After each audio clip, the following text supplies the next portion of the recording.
Hey everyone, welcome to Shoot On. We're here with Lou. He came over to the shop today. He's going to walk us through setting up a rifle for long distance shooting, long range varmint hunting, that sort of thing.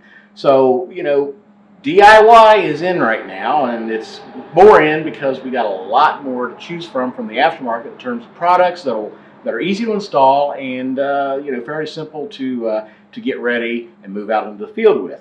So today we're taking an old 700 that we got. It's not really old, but we've had it for a little while. Taking a 700, and the stock that we've got on it, it's a nice stock, but it's really not up to the potential of the barreled action. So we wanted something that's a little bit more in line with that. So we're going to be looking at a new stock from McMillan, and I'm going to let Lou. He's done a lot of long range shooting builds over his course of being a gunsmith, about 20 years. So I'm going to let him walk through some of the key things to look for when you're looking to transition and kind of cash in on that long range shooting, long range hunting aspect. So what do you think, Lou? Where do you start when you're looking at a long range platform to build by yourself? Well, the first thing that's always going to come into mind is accuracy. And being able to get the greatest accuracy potential out of our barreled action is going to come from a rigid stock. Now, if we just look at the stock that's on the rifle now, and you hold it in this fashion, go ahead and hold that rifle, and you twist the forearm, you can feel the flex in it. You can look down and you can see it flexing around the forearm. Now, this is the McMillan MC3 Legend Deluxe stock, and you can twist as hard as you can twist, and you're not going to move that forearm. Yeah, that's not going anywhere. So this stock is going to provide a much more stable platform for the barreled action to reside in, as well as straight from the manufacturer molded in aluminum pillars, which pass completely through the stock. The trigger guard assembly will rest on the opposite end of the pillar. So when we tighten down our action screws into the barreled action, the bottom of the receiver is going to set on top of the pillar. Trigger guard will set on the opposite side. We tighten those down, we're not going to be able to squeeze that pillar.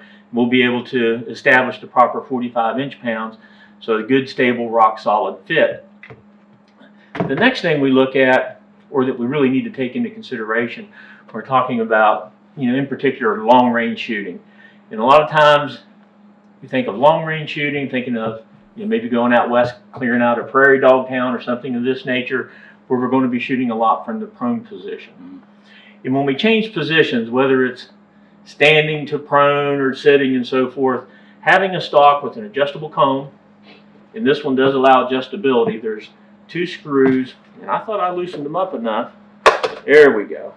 The 2 screws that pass through and hold the butt plate on allow us to loosen those up and allows the cheek piece to be adjusted in the position that the shooter wants. And as we change position from standing to prone, we're probably going to want to adjust this, as well as the stock's going to come with a spacer system that will fit in between the butt stock and the Pachmayr recoil pad.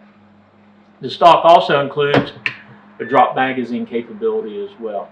So here we just have a hinged floor plate. I believe that's what was on that rifle. Yes. Those hinged floor plates, I don't know about you, but every time I open it up, I get cartridges go all over the place. Oh yeah. And it's usually snowing, raining, muddy, something, and I have a mess. This allows simple remove the magazine and all the cartridges stay in the magazine.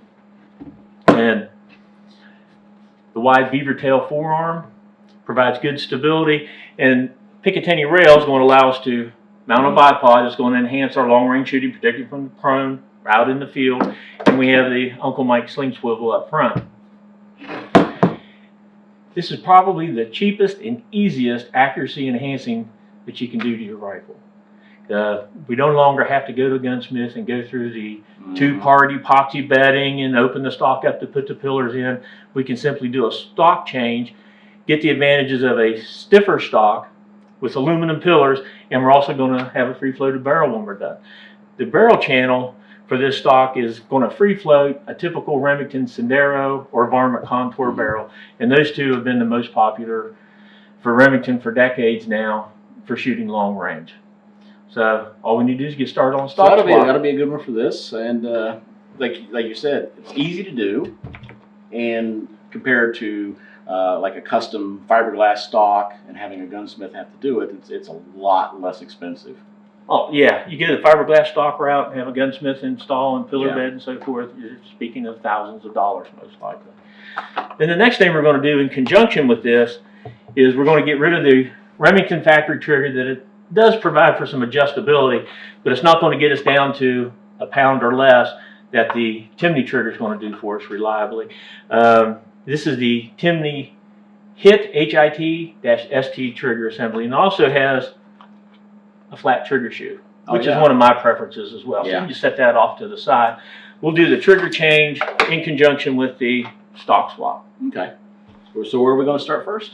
Well, first thing we need to do is go ahead and remove the bolt from the rifle.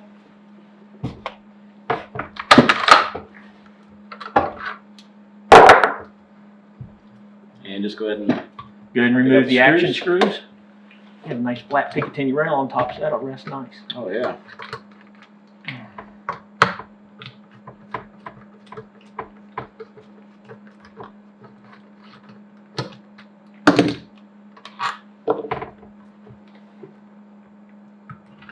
We're already out. Okay, so here we're just going to be doing the trigger. Yeah, let's take a look at that. Oh, there we go. Yeah, this will get a good view of it.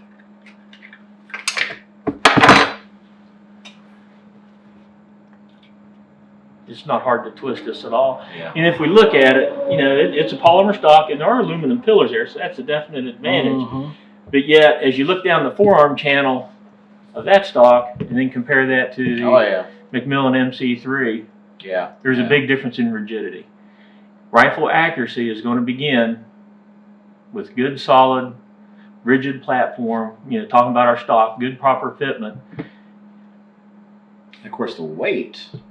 This isn't heavy, but it's a little bit heavier, obviously, than the stock. So that's going to reduce belt recoil. Belt recoil will Yeah. go down, the stock weight goes up, and you know, if you're taking out a prairie dog town, you're going to be shooting a lot. Yeah. So, rifle will be much more comfortable to shoot after we do the stock swap. So at this time, we need to go ahead and remove our trigger. Let's do that then. Okay. Before we remove the rear trigger, one of the first things we want to do, place the trigger in the safe position. This is going to allow us access to the rear trigger pinhole. Then we look at the rear trigger pin.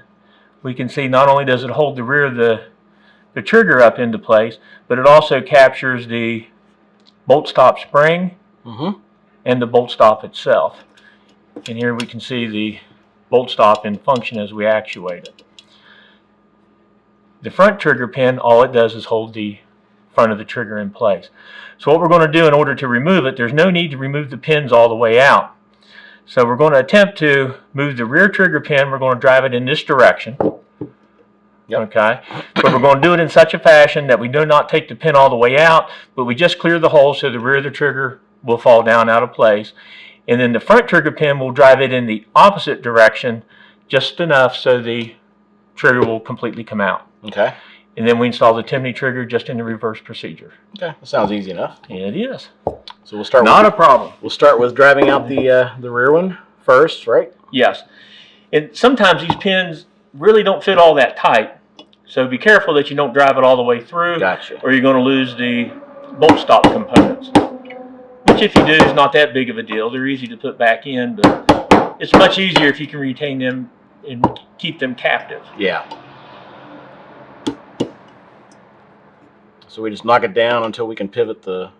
Until the Trigger trigger will housing. pivot down out of place, yes. I think we're almost there. Oh, there went that.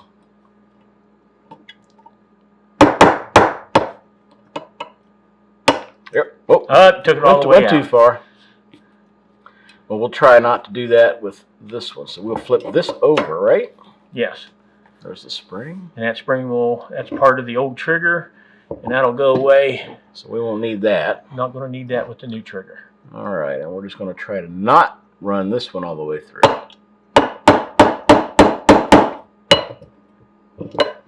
Starting.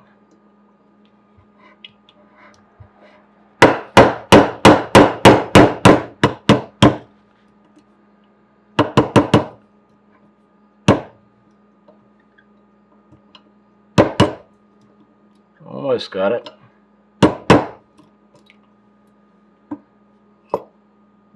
Oh, must have went too far on that.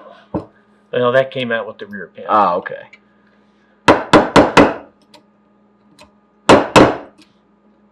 There we go. Okay, I don't want to need that. All right, and the bolt stop stayed in place, so you can get the new Timney trigger. Now, since the rear pin came all the way out, there's something you need to be aware of. One end of the pin is sharply tapered. The other end of the pin is parallel all the way out. When you install the rear pin, taper it in first. Gotcha. You'll drive the pin into position so that the end of the pin is level with the bolt stop.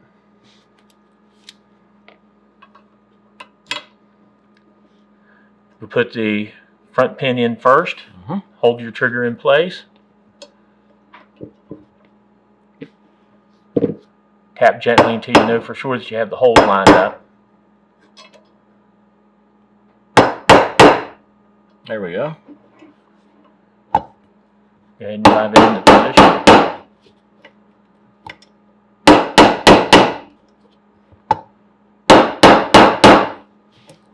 Are you sure it's going in the hole? Ah, I must have missed it. Okay, there you go. That sounds better. There we go. Let's go ahead and drive it in all the way. Yes, yes, go ahead and drive it in all the way.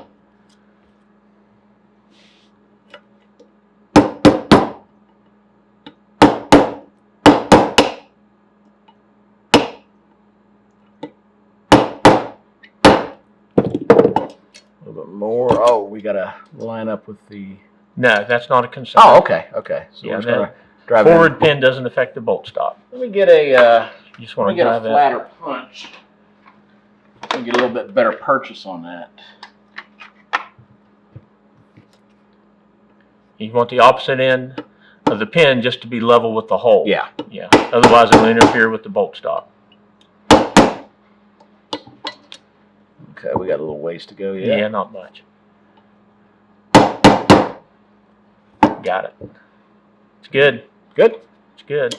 Okay. Okay, now something to be aware of as you're putting in your bolt stop spring in your bolt stop. We talked about how the chamfered end of the pin goes into the hole first, Right. but also we need to make sure we hold that component of the trigger all the way down. Yeah. See how it's up? Want to hold that down. Let me see if I can maneuver it. Here we go. We can see this little recess that is machined into the Right. part there. That allows clearance for the pin. So the pin's actually going to pass over that. Oh, okay. So just keep your thumb there as you're driving the pin in to hold it into position. Okay. And here's your bolt stop. No. Oop, backwards. No. Nope. I'm upside down. Here Oh, there we go. There Yeah. we go. The bolt stop lever on the trigger is going to engage this portion of the bolt stop. So it goes into position like this. Gotcha.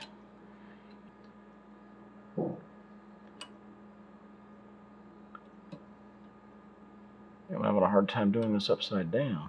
Of course, I may just be having a hard time doing it because... Once you do it a few times, then you kind of get the hang of it. Oh, there we go. I can see. Okay. This is allowing the viewers to see the importance of not driving the pin all the way out. Yes, exactly. That was a strategic error on my part. Yeah. I'm going to go with that. Okay. Like I say, once you've done it. There we go. There we Yeah, go. there Oh, you it goes in. You don't actually have to tap it in if you got everything lined up. Right. You have it Okay. all lined up, it'll just press into position. So we've got it in too far, so we're going to bring it back out a little bit, just enough so we can get the Yeah. trigger. Into position. Make sure I keep control of that. There we go. And a little bit more. And remember to hold the sear down on the trigger so the pin will pass over.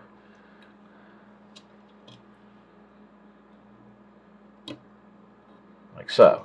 Yes. Okay.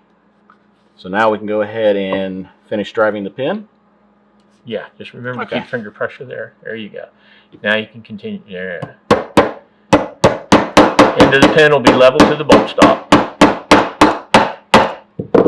Like so. Yes. Now that you have it into position, go ahead and actuate the bolt stop lever on the trigger to ensure that the bolt stop moves freely. Yep. Seems like it. Next step is to go ahead and insert the bolt and make sure our trigger is functioning properly. Okay. Considering we've done a trigger swap, it's best to go ahead and install the bolt at this time. Now with the rifle cocked, place it on safe.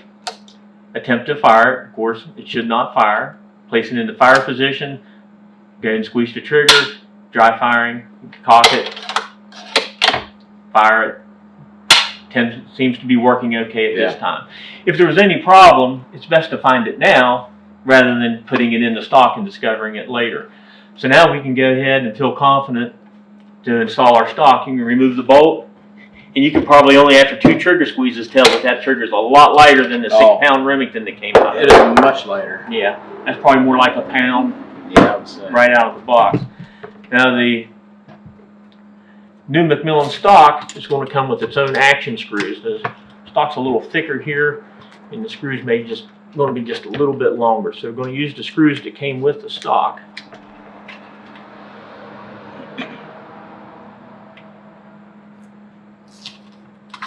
And it is best to use a torque wrench when installing these because we would want the same pressure on the front and rear screw, and that'd be 45 inch-pounds. Drop magazine.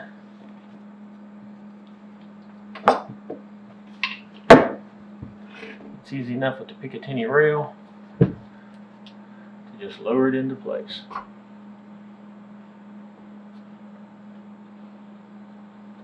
And pull the stock back. Now we know or push it forward, there we go. Now we know the recoil lug of the barreled action is firmly against the recoiled abutment of the stock. We can install our trigger guard. The new drop box magazine assembly. And the shorter screw goes in the front, the longer screw in the back. At this time, just kind of snug them down a little bit. We don't want to go to full tightness. Kind of work them back and forth a little. Then you can change over to the torque wrench and set them to 45 inch-pounds.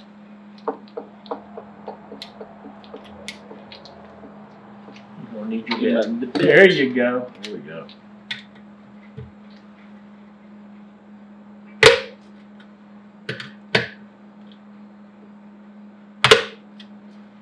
Okay. And you can go ahead and insert your bolt once again. And we want to remember that we did do a trigger swap.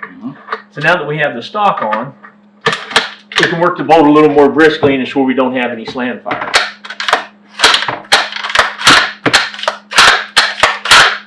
Check the safety, make sure it functions.